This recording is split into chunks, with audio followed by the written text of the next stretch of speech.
Imagínese, el hombre más buscado por los Estados Unidos y con una foto en toda la Casa Blanca. enfrente de la Casa Blanca.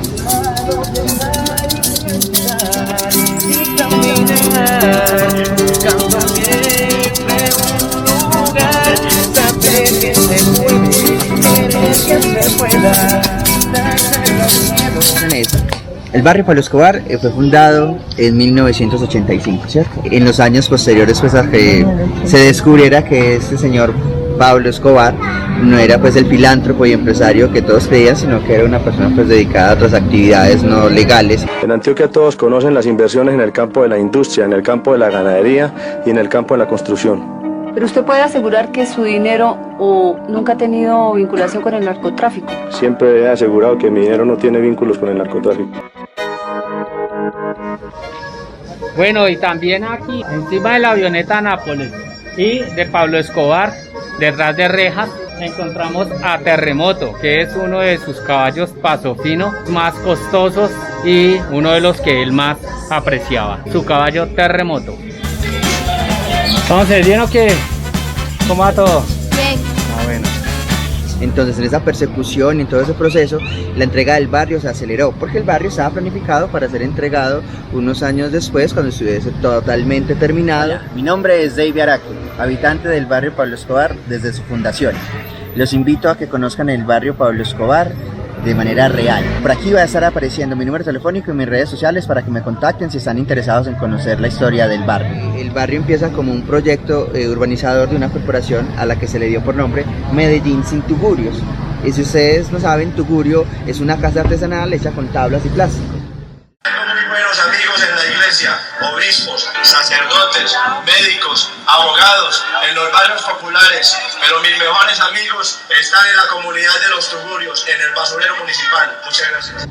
Las familias fundadoras son familias que vivían en el basurero o en el botadero o en el acopio de basuras municipal, que estaba ubicado en la zona norte de la ciudad. Yo me sé la historia de este barrio desde que venimos de abajo del basurero municipal, cuando vivíamos a la orilla del río.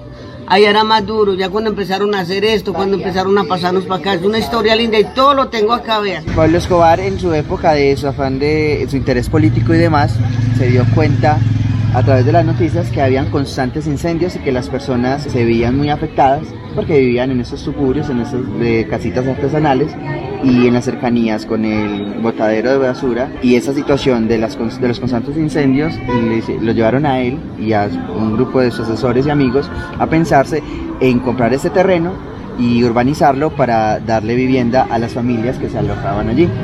Esas son las familias fundadoras. Las familias fundadoras empezaron un proceso desde 1983 hasta 1985 para, digamos, adquirir las casas de este lugar. Ellos fueron censados por el presidente de la Acción Comunal de esa zona y por algunos de los otros líderes que conformaban pues esta comunidad. Es que el ministro de Justicia le ha mentido al país.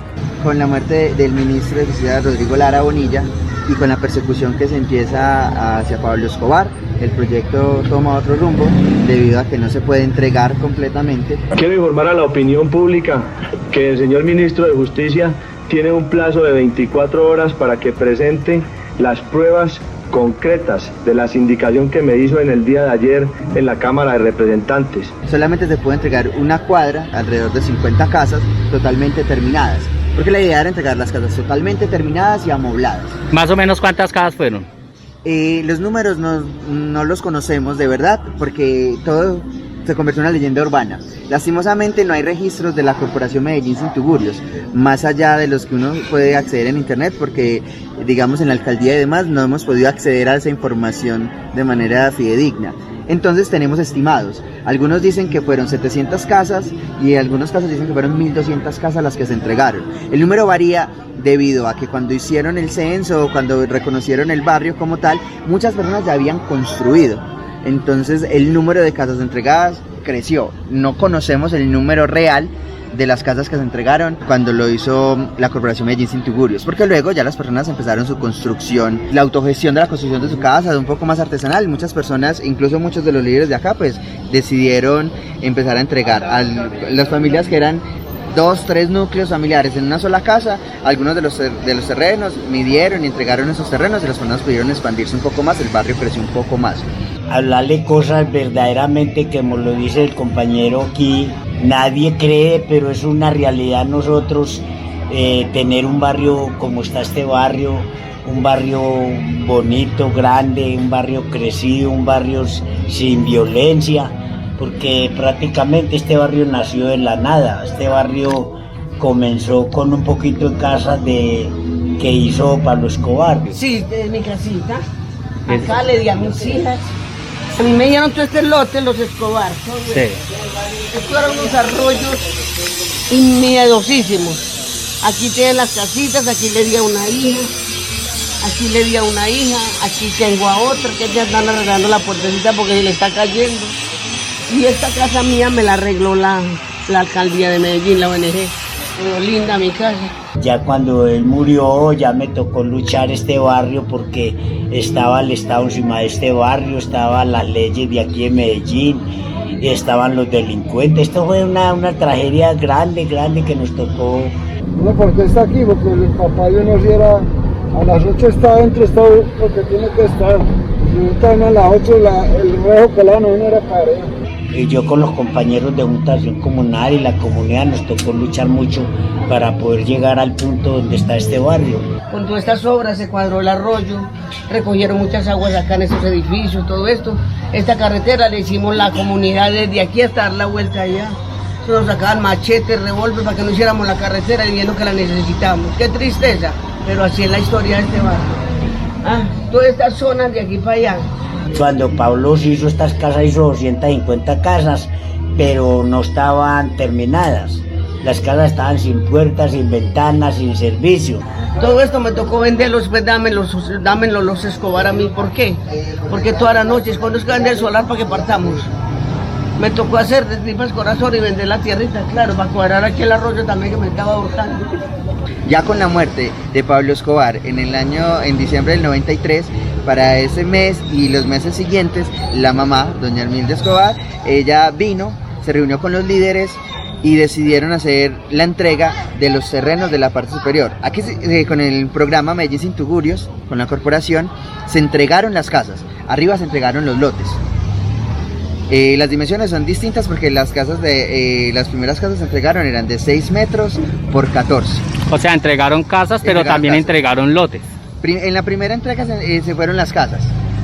Con todo lo que sucede pues con la persecución hacia Pablo Escobar, cuando se enteran pues que él es un criminal y un empresario, entonces el programa se acaba. Con la muerte de Pablo Escobar, los terrenos empieza a haber un problema legal.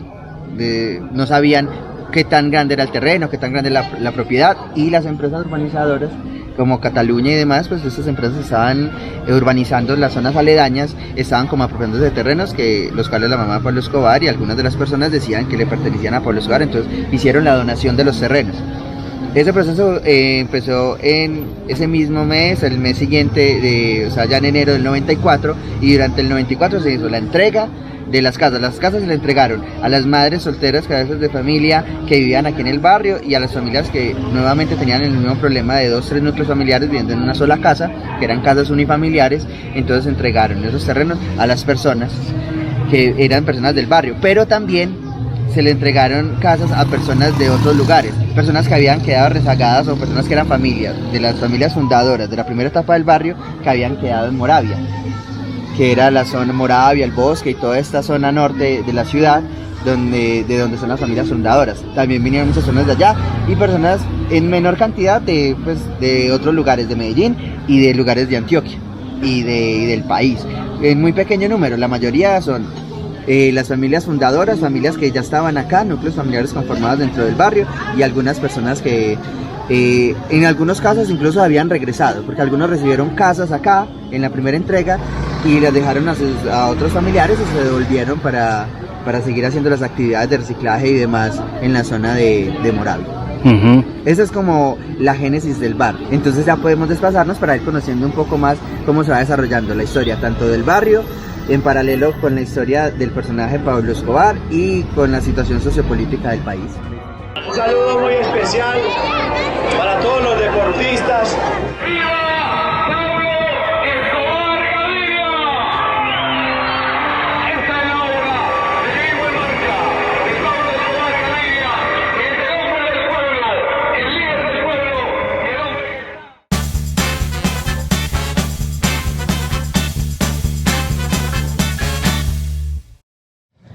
Ese es el barrio Pablo Escobar en el sector Loreto, que hace parte de la Comuna 9. La Comuna 9 es Buenos Aires, que agrupa alrededor de 11, 13 barrios.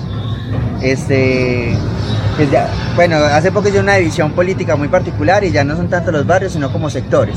Y nosotros quedamos agrupados dentro del sector Loreto, aunque hace algunos años éramos un sector independiente del barrio Pablo Escobar, ¿vale? Ese es el Buen Comienzo. O pues digamos que es el lugar donde va a estar ubicado el Buen Comienzo, que está en construcción actualmente. Es un proyecto que se pensó desde el 2007 y apenas empezaron a ejecutarlo a principios de este año, hace 1 o 2 meses, empezaron pues con la ejecución del proyecto. Este lugar es importante para la historia del barrio porque este lugar es donde queda ubicada la casa principal de la zona. Cuando Pablo Escobar compra este terreno, lo compra con la casa que está allí. Esa era la casa de los dueños del terreno. Era un terreno muy amplio, pero solamente había una construcción, que era esa casa. Esa casa, cuando empieza el proceso de urbanización, se mantiene y se convierte en la escuela del barrio Pablo Escobar, que era la escuela Niño Jesús de Atocha. Esa escuela fue la única que tuvimos y que hemos tenido hasta el momento mientras se construye esta. Fue el único edificio que sirvió como escuela. Con el pasar del tiempo llegaron pues lo de las guarderías del Instituto Colombiano de Bienestar Familiar y demás, pero este fue el único lugar que hizo las veces de escuela.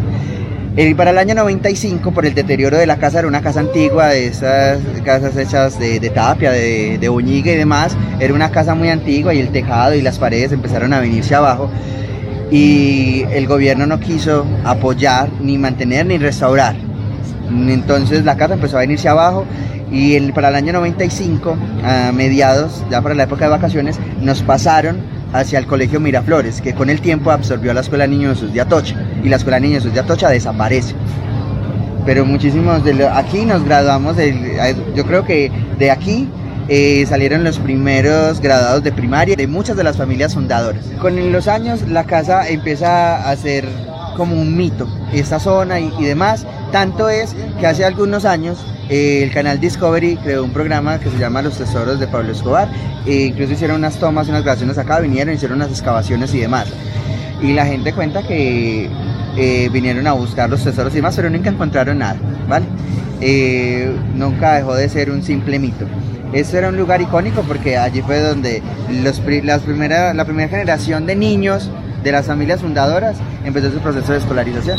Nos dolió muchísimo que se perdiera porque cuando la escuela desaparece empiezan sus primeros procesos de migración y era una época bastante peligrosa porque lastimosamente los jóvenes y los jóvenes adultos de las familias fundadoras pues eran personas con educación casi nula y con ciertos hábitos muy particulares que se acercaban a los lugares cercanos. Esto era un lugar estrato 0, 1 y las familias allá abajo pues eran clase media, las familias del Parque de la Milagrosa y las zonas aledañas, y algunos iban y robaban algunas cosas o mendigaban o hacían ciertas cosas que generó enemistades entre ambas comunidades durante cierta época. Y cuando se da a plena mitad de los 90, posterior a la muerte de Pablo Escobar, con la violencia que enfrentaba la ciudad, cuando se da esa migración que nos tenemos que ir a estudiar por fuera del barrio, fue algo peligroso. En algunas ocasiones algunos chicos recibían golpes o maltratos, insultos y otros tipos de cosas que nos pasaban porque teníamos que pasar otras fronteras.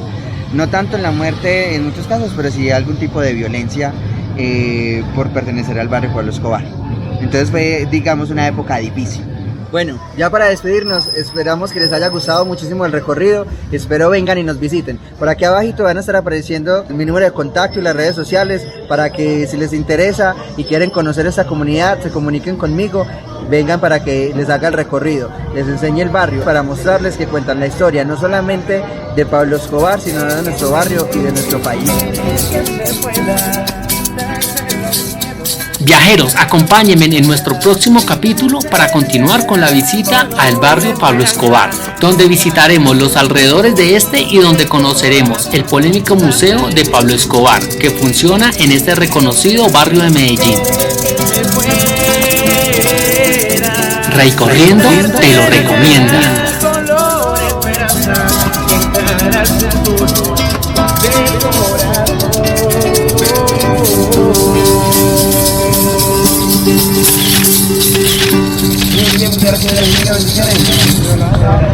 Gracias.